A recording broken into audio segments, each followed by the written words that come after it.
Hello बच्चों, आप सभी का स्वागत है अपने एनएस कोचिंग सेंटर चैनल में। और आज हम करेंगे जो अध्याय किया था हमने प्रारंभ, उसी का समापन।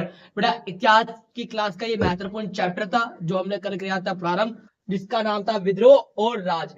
जिसके अंदर बेटा 1857 की क्रांति के महत्वपूर्ण केंद्र हम पढ़ चुके थे, सहायक संधि पढ़ चुके थे, हम दत्तक निषेध नीति पढ़ चुके थे। तो सभी कमेंट सेक्शन में बताना बेटा कि दत्तक निषेध नीति कब और किसने लागू की थी, और सहायक संधि कब और किसने, और सबसे पहले किस पे लागू की गई थी। सभी प्रश्नों के उत्तर कमेंट सेक्शन में भर दीजिए।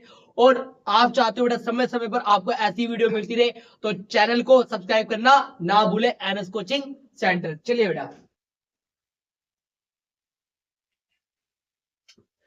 आज का पहला क्वेश्चन, 1857 में कौन सी अफवाहें फैली थी। बेटा कौन कौन सी अफवाहें 1857 के समय में फैली थी, उन सभी अफवाहों के ऊपर ध्यान आकर्षित करते हैं।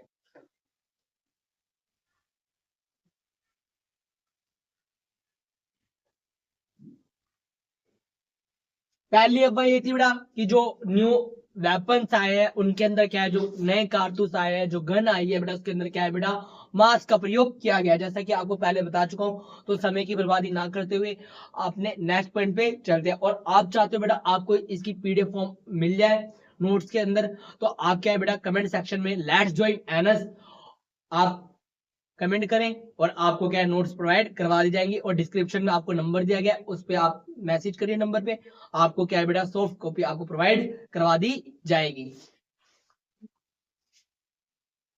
दूसरी अफवाह ये थी कि अंग्रेज भारत हिंदू और मुसलमानों को धर्म भ्रष्ट करने आए हैं और वह इस्तेमाल वाले आटे में गाय और सुअर की हड्डियों का चूरा मिलवा दिया गया है। और जो बेटा हम क्या है आटा इस्तेमाल करते हैं उसके अंदर क्या है बेटा, ये क्या करना है, हमारा धर्म भ्रष्ट करना है। और ये क्या कर रहे हैं बेटा, जो हम आटे का प्रयोग करते हैं उसके अंदर क्या है बेटा, गाय और सुअर की हड्डी भी, हड्डियां क्या है पिसवा दी है, जिससे हमारा धर्म क्या हो जाए, भ्रष्ट हो जाए।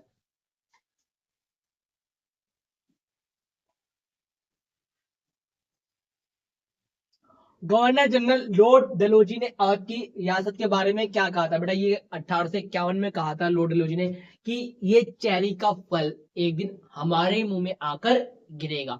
ये बात बेटा किसने कही थी बेटा, लॉर्ड डलहौजी ने। और कब कही थी बेटा, 1851 में। और किसके लिए कही थी बेटा, अवध के लिए कही थी। किसके लिए कही थी बेटा, अवध के लिए। और बेटा ये कथन 5 साल बाद क्या है बेटा सिद्ध भी हुआ, और 1856 में क्या है बेटा, अवध का एकीकरण ईस्ट इंडिया कंपनी के अधिकरण में आ जाता है।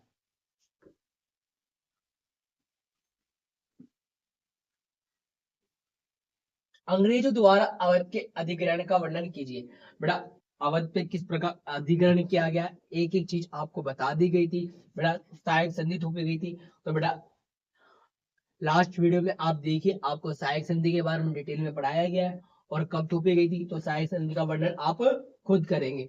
और अगर बेटा तब भी आपको डाउट है तो इसके लिए आपको सेपरेट एक वीडियो प्रोवाइड करवा दी जाएगी, तो आप कमेंट सेक्शन के अंदर कमेंट करके बता सकते हैं।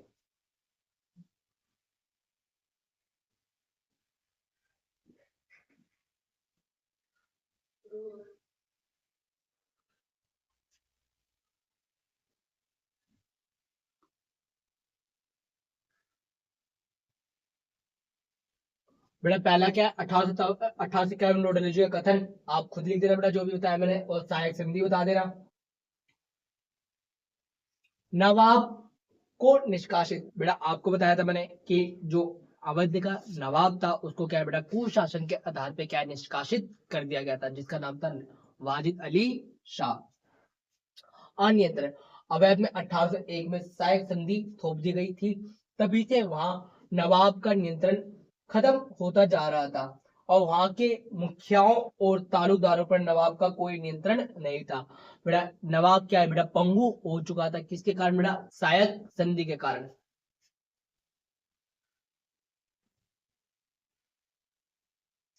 बेटा अवध के अंदर ऐसा क्या था कि अंग्रेज अवध पर नजर गाड़ के बैठे हुए थे। क्या इन्होंने ऐसे खूबियां देखी अवध के अंदर कि ये चाहते थे कि नवा जो अवध है वो हमारे नियंत्रण में आ जाए। तो चलिए बेटा बात करते हैं खेती के लिए पर्याप्त भूमि। बेटा खेती के लिए क्या है बेटा उपजाऊ भूमि थी, क्योंकि बेटा गंगा का अधिकांश मैदान क्या है यहाँ पे पाया जाता है। और बेटा गंगा का जो मैदान है वो काफी क्या है बेटा जरूर मृदा से क्या है बेटा सिंचित है। और सदाबहार नदी गंगा नदी बहती है, तो बेटा सिंचाई के लिए भी क्या सुविधा मिल जाएगी। इसलिए क्या है बेटा ये अवध के ऊपर अपनी नजर गाड़ के बैठे हुए थे। व्यापार, अंग्रेज इस इलाके को उत्तरी भारत के एक बड़े बाजार के रूप में देखते थे। ये बेटा क्या है अवध को एक बड़े बाजार के रूप में देखते थे। अगर ये हमारे नियंत्रण में आ गया तो हमारा व्यापार क्या है और बढ़ जाएगा। साम्राज्य का विस्तार, बेटा अपने साम्राज्य का विस्तार करना चाहते थे। एक अवध है वो बहुत बड़ी रियासत थी और उसके आने जाने से क्या है बेटा रियासत क्या है बेटा और ज्यादा बढ़ जाती, इनका साम्राज्य का विस्तार और हो जाता।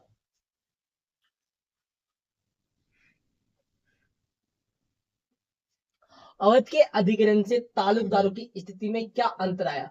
बेटा जब अवध का अधिग्रहण कर लिया, अधिग्रहण का मतलब क्या, जब अंग्रेजों ने अवध को अपने नियंत्रण में ले लिया तो वहां के तालुकदारों पर क्या असर पड़ा। पहले बात करते बेटा तालुकदार थे कौन। तालुकदार राजा की भूमि का राजस्व संग्रह करने का कार्य करते थे। तालुकदारों को एकत्रित राजस्व का 10वां हिस्सा रखने का हकदार था। मतलब मान लो बेटा अगर उनको 100 रुपए एकत्रित किया है, बेटा टैक्स कितने एकत्रित किया है, 100 रुपए एकत्रित किया, उसका 1/10 पार्ट क्या है वो अपने पास रख सकते थे। मतलब 100 का 10वां हिस्सा, 100 को 10 से डिवाइड करोगे कितना आएगा बेटा 10। 10 रुपए क्या है अपने पास रख सकते थे। मतलब क्या है बेटा जो भी राशि प्राप्त हो रही है उसका 1/10वां भाग क्या अपने पास रख सकते थे। और बेटा तालुकदार कौन थे बेटा, जो राजा की तरफ से गांव में जाकर बेटा टैक्स इकट्ठा करते थे, उन्हें क्या कहा जाता था, तालुकदार कहा जाता था। शक्ति में कमी, बेटा अंग्रेजों के आ जाने से क्या हो गई, शक्ति में कमी हो गई। संपत्ति नष्ट, अंग्रेजों ने इनकी संपत्ति क्या कर ली बेटा, नष्ट कर दी। मतलब इनकी संपत्ति पर अपना आधिपत्य कर लिया। स्वतंत्रता की समाप्ति, बेटा जो इनकी स्वतंत्रता थी राजस्व से एकत्रित करने की वो भी नियंत्रित कर दी। और बेटा जो गांव के अंदर इनकी धौस होती थी बेटा वो भी क्या होगी, कम हो गई। मतलब कहने का तात्पर्य यही है बेटा कि इनकी छवि और एक जो छवि थी शक्तिशाली वो क्या होगी बेटा धूमिल हो गई। मतलब क्या है बेटा शक्तिशाली से क्या है बेटा ये कम जोर होते चले गए। हैसियत और सत्ता में कमी, जो बेटा बेटा गांव के अंदर इनकी हैसियत होया करती थी अब वो क्या हो गई, खत्म होती चली गई। सैनिक सत्ता भंग, बेटा इनको अपनी सेना रखने की अनुमति खत्म कर दी। पहले बेटा ये तालुकदार थे अपनी खुद की सेना भी रखते थे, पर अंग्रेजों ने अब इनकी सेना रखने से क्या कर दिया, इनकार कर दिया कि आपको सेना रखने का कोई अधिकार नहीं है। एक मुश्त बंदोबस्त प्रणाली, बेटा स्थायी बंदोबस्त प्रणाली से आने के बाद क्या हुआ बेटा कि इनका कर एकत्र करने का जो जिम्मा था अब इनसे छीन कर बेटा जमींदारों को दे दिया गया। मतलब इनकी रोजी रोटी छीन ली अब बेटा किसी और को दे दी।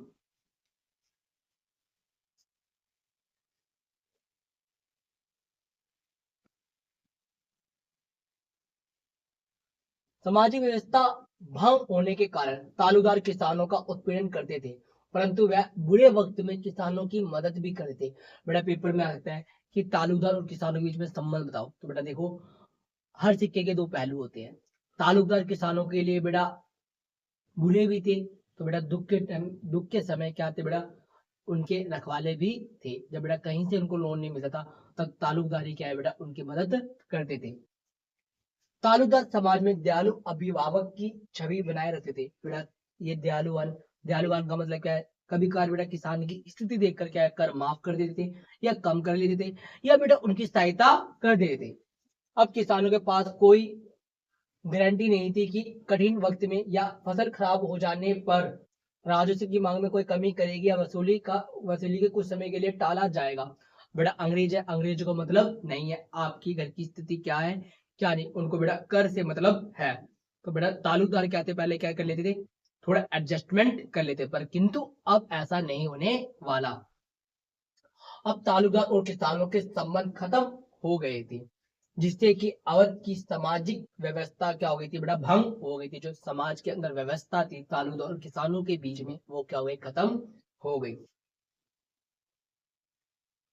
1857 का विद्रोह मात्र एक सैनिक विद्रोह न होकर किसानों, जमींदारों, आदिवासियों और शासकों का विद्रोह था। स्पष्ट कीजिए बेटा 1857 के विद्रोह को सैनिक विद्रोह कहा जाता है।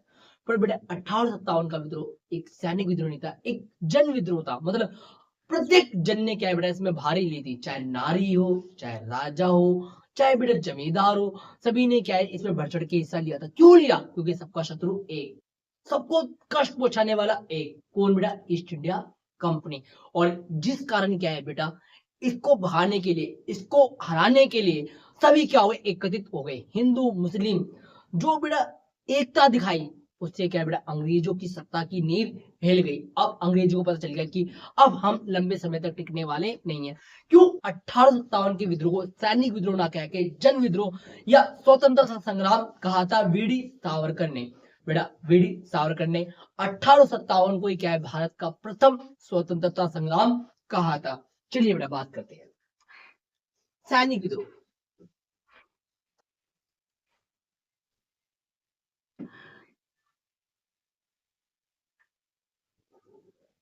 बेटा सैनिकों का क्या किया था? धर्म भ्रष्ट किया था, इसलिए बेटा उन्होंने क्या है बेटा विद्रोह किया।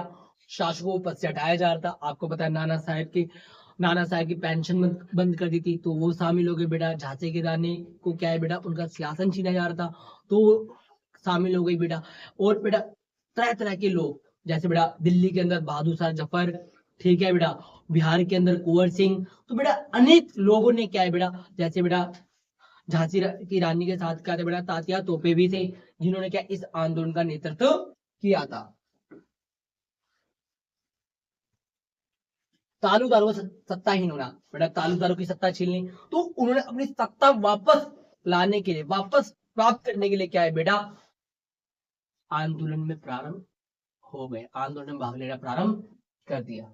आदिवासी भी अंग्रेजी सरकार से तंग आ चुके थे, वह भी सेना, जमींदार, तालुकदार और शासक के साथ इस विद्रोह में शामिल हो गए थे। क्योंकि बेटा ये केवल सैनिक विद्रोह नहीं था, क्योंकि बेटा जो आदिवासी थे उनको जंगल से क्या कर देता, बहिष्कार कर देता। बेटा उनकी संपदा है जंगल, बेटा उनकी संपत्ति है, उनके लिए सब कुछ है। अब उनको ही क्या है बेटा जंगल से बेदखल किया जाता है। इस चक्कर में क्या है बेटा आदिवासी लोग भी, आदिवासी समुदाय भी क्या है इस विद्रोह में शामिल हो गए थे। इस आधार पे हम कह सकते हैं क्या बेटा कि जो 1857 का विद्रोह था वो एकमात्र सैनिक विद्रोह नहीं था। अवध को आर्मी की पौधशाला क्यों कहा जाता है? बेटा अवध को आर्मी की पौधशाला क्यों कहा जाता है?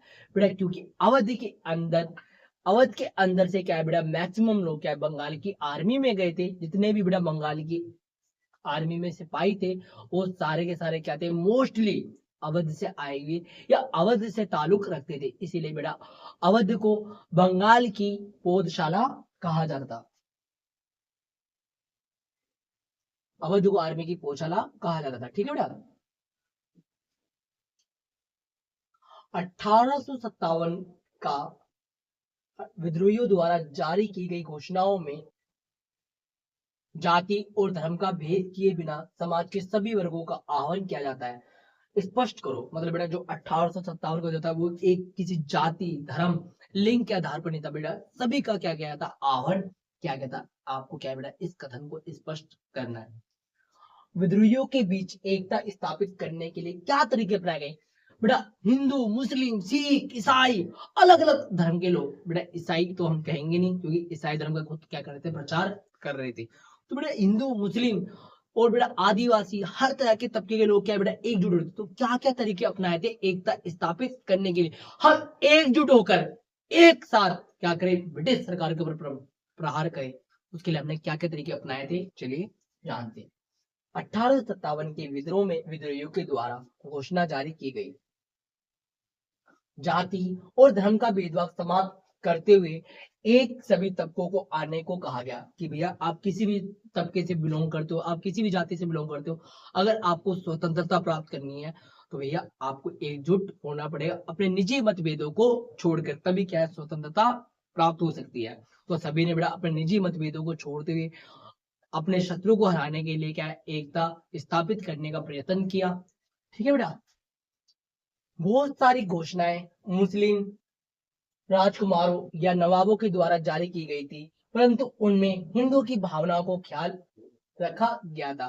बेटा जो भी हिंदू के द्वारा घोषणाएं की गई मुसलमानों के द्वारा, तो बेटा उसके अंदर क्या है, हिंदुओं का भी क्या है, क्या ख्याल रखा गया, किसी प्रकार से ऐसी घोषणा जारी ना किया जाए जिनसे हिंदू वर्ग क्या हो, नाखुश हो। इस विद्रोह को एक ऐसे युद्ध के रूप में पेश किया गया जिसमें हिंदू और मुस्लिम दोनों का नफा नुकसान बराबर था। मतलब बेटा एक ही नाव के सवार थे, अगर वो डूबे तो मतलब पूरी नैया डूबेगी, दोनों ही क्या डूबेंगे। मतलब हिंदू और मुस्लिम उस समय एक ही नाव पे सवार थे बेटा, तो इसीलिए बेटा कोई भी क्या है बेटा, पता था उनको कि एक गलती हम सब पे क्या पड़ेगी, भारी पड़ेगी। इसीलिए बेटा हिंदू और मुस्लिम एक साथ मिलकर क्या है बेटा, उस विद्रोह में क्या है, अंग्रेजों को हराने के लिए क्या है, एकजुट हुए थे। अंग्रेज ने विद्रोह को कुचलने के लिए क्या कदम उठाया बेटा, विद्रोह क्या है, बढ़ता चला गया, तो अंग्रेजों ने बेटा विद्रोह को कैसे दमन किया बेटा। ये जो विद्रोह था कोई आम विद्रोह नहीं था, ये पूरे भारत में नहीं पर बेटा पूरे ब्रिटिश एम्पायर को हिलाने वाला आंदोलन तो साबित हो गया था।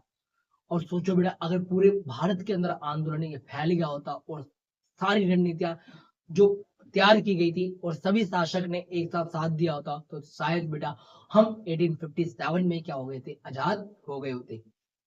मार्शल लॉ बेटा, आंदोलन का दमन करने के लिए अंग्रेजों ने मार्शल लॉ लागू कर दिया। मई जून 1857 में एक कानून पारित किया गया जिसके जरिए पूरे उत्तर भारत में मार्शल लॉ लागू कर दिया। मार्शल लॉ के तहत फौजी अफसरों को तथा आम अंग्रेजों को भी ऐसे हिंदुस्तानियों पर मुकदमा चलाने और उनको सजा देने का अधिकार दे दिया गया जिन पर विद्रोह में शामिल होने का शक था।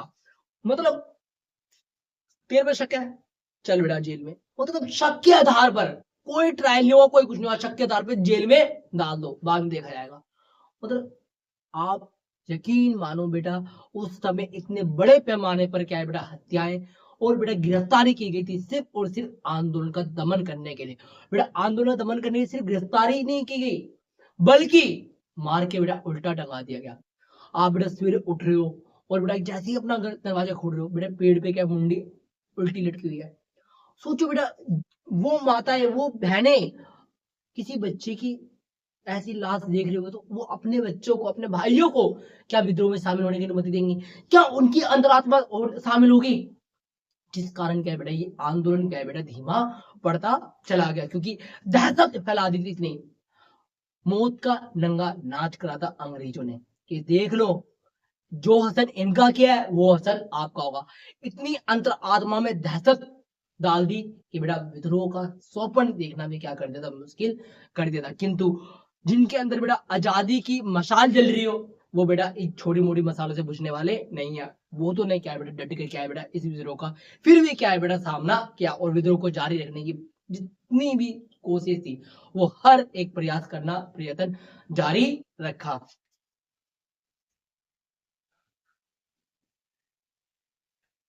सजाए मौत बेटा, किसी को देख लिया विद्रोह करते हैं, सजाए मौत, कोई पूछताछ नहीं, सीधा मौत के घाट उतार दो। बेटे इनकी सेना से सहायता, फोन घुमाया, हाँ जी सेना और भेज दो। स्थिति अनियंत्रित होती जा रही है बेटा। ऑलरेडी इंडिया के अंदर ब्रिटिश सेना की भरमार थी और बेटा ब्रिटेन से भी क्या है बेटा बहुत ज्यादा सिपाही बुला लिए गए थे सिचुएशन को हैंडल करने के लिए। दो तरफा हमला, अंग्रेजों ने विद्रोहियों को कुचलने के लिए एक तरफ कलकत्ता और दूसरी तरफ दिल्ली पर हमला कर दिया। अब बेटा दो तरफ से हमारे को क्या है बेटा यूज करना पड़ा, दिल्ली से भी और कलकत्ता से भी, जिस वजह से क्या है बेटा हमारी शक्ति क्या है बढ़ गई। और बेटा हमारे पास हथियार नहीं थे उतने, पर बेटा इनके पास क्या थे बेटा सुसज्जित हथियार थे, जिस कारण क्या है बेटा हम इनसे लड़ने में क्या उस समय सक्षम नहीं थे। फूट डालो राज करो की नीति, और बेटा अंग्रेजों ने क्या है बेटा बहुत अच्छी नीति अपनाई बेटा। इन्होंने क्या है बेटा हमारा देख लिया कि भैया जब तक हम एक है तब तक बेटा हम ये सत्ता हिला नहीं पाएंगे, शक्ति पर नियंत्रण नहीं कर पाएंगे। इसलिए बेटा इन्होंने क्या है बेटा विद्रोह के अंदर ही फूट डाल दी। देख लो भाई मुसलमान क्या कर रहे हैं, देख लो भाई हिंदू क्या कर रहे हैं, तुम्हारे भले के लिए बता रहे हैं, वो ऐसे है, वो ऐसे है, फलाने ऐसे है। तो बेटा हम आपस में एक दूसरे को संदेह की दृष्टि से देखने लगे। जो उन्होंने प्लान किया उनके प्लान के अकॉर्डिंग बेटा वो सारी चीजें सही हुई, और जिस कारण क्या है बेटा हम आपस में तू मैं में उलझ के रह गए। बेटा आज भी ये स्थिति है, फूट डालो और राज करो। जितनी आप फूट डालोगे उतने लंबे समय तक क्या है, राज कर पाओगे। कूटनीति, अंग्रेजों ने वहां की भू स्वामियों को ये आश्वासन दिया कि उनकी जागीर लुटा दी जाएगी, इसके बदले वह इसे विद्रोह को खत्म करे। बेटा जो जमींदार थे उनको कहा गया आपकी जो जागीर हमने ली, संपत्ति ली, आपको वापस कर दी जाएगी, आप वापस कर लो, से अपना विद्रोह से नाम वापस ले लो, हम आपको जमीन देंगे, किसी को बताना नहीं। ओ जमींदार बड़ा खुश, भैया हमारी तो जमीन वापस आ जाएगी, हमारी जागीर वापस आ जाएगी। मतलब छोटी सी जागीर के लिए इन्होंने अपना जमीन ही बेच दिया था उस समय जमींदारों ने। अगर बेटा थोड़ी सी अगर अपनी जमीन इन्होंने रख ली होती तो ये बहुत बड़े जागीर के क्या होते, मालिक होते। बेटा कुछ ना मिला फिर बाद में, सिर्फ एक इनको क्या है बेटा, लुहावना ऑफर दिया और ये बेटा ऑफर में आ गए, किंतु वो ऑफर खाली निकला, जस्ट अ फ्रेंड। दहशत का प्रदर्शन, बता दिया दहशत का प्रदर्शन क्या था बेटा, लोगों को काट के एकदम पेड़ पे टांग दिया, ठीक है, बड़े खौफनाक मुंह दी, काट के मुंह तो उतार दिया, ठीक है बेटा।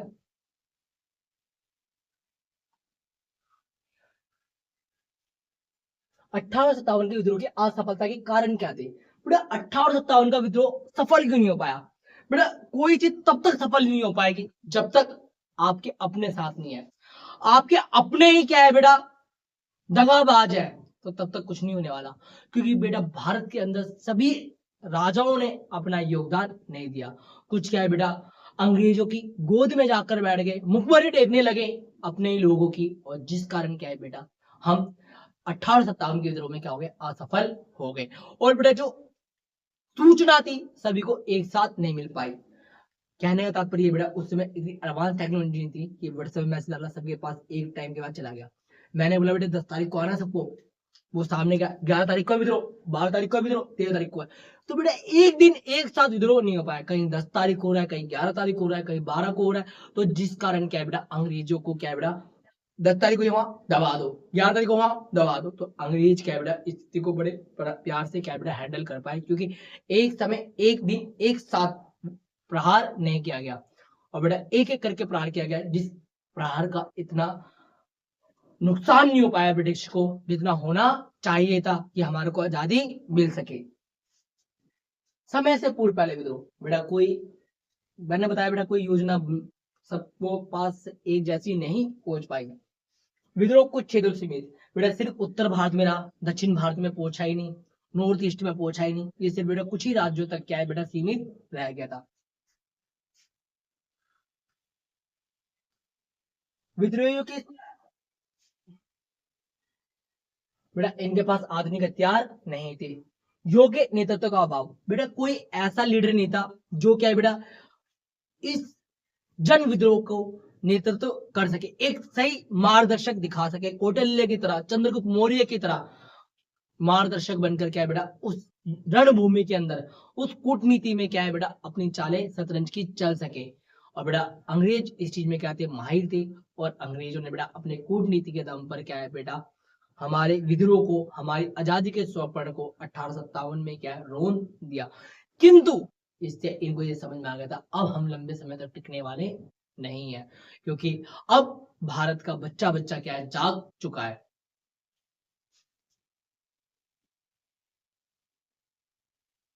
1857 के विद्रोह के राजनीतिक कारण, धार्मिक कारण, सामाजिक कारण और आर्थिक कारण और सैनिक कारण बताओ। बेटा एक क्वेश्चन बेटा परीक्षा के दृष्टिकोण से अत्यंत महत्वपूर्ण है, आपको धार्मिक, सामाजिक, आर्थिक, सैनिक, तत्कालीन सारे कारण बताए जाएंगे जिसका कारण 1857 में विद्रोह हुआ था। इस क्वेश्चन को जरूर अवश्य, और अगर एक बार समझ में आए वीडियो को थोड़ा दोबारा से देखें, अभी देखे लाइव और फिर बाद में बेटा दोबारा देखें, ताकि क्या आपको चीजें अच्छे से समझ में आ जाए। राजनीतिक कारण,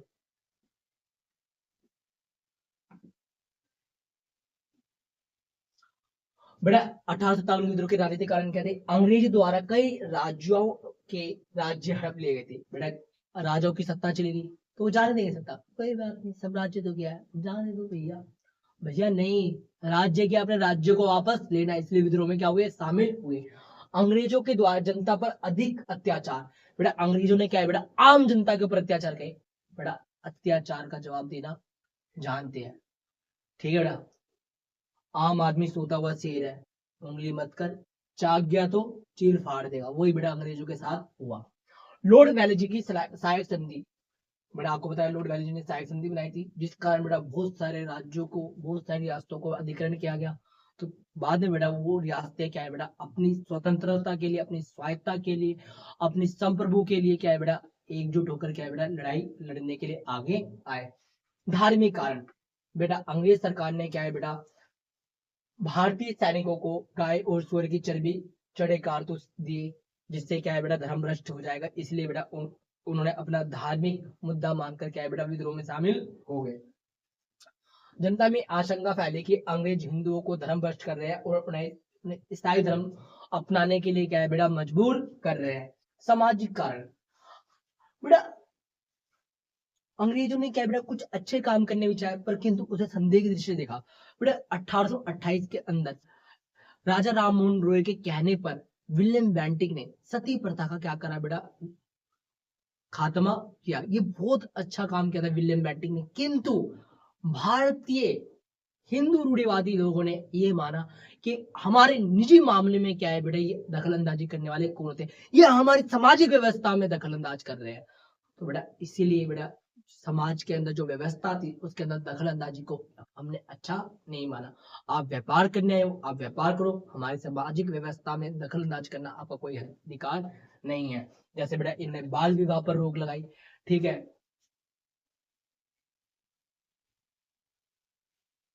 जनता में पश्चिमी शिक्षा का प्रचार प्रसार होने लगा और जिससे भारतीयों की रुचि शिक्षा से प्रणाली से हटने लगी।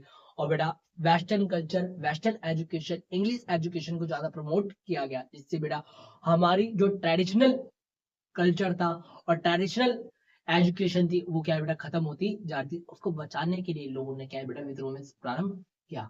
बेटा सैनिक कारण, बेटा अंग्रेजों क्या है बेटा ज्यादा सैलरी मिल रही है, भारतीय सिपाही को कम सैलरी मिल रही है, दोनों काम बराबर कर रहे हैं।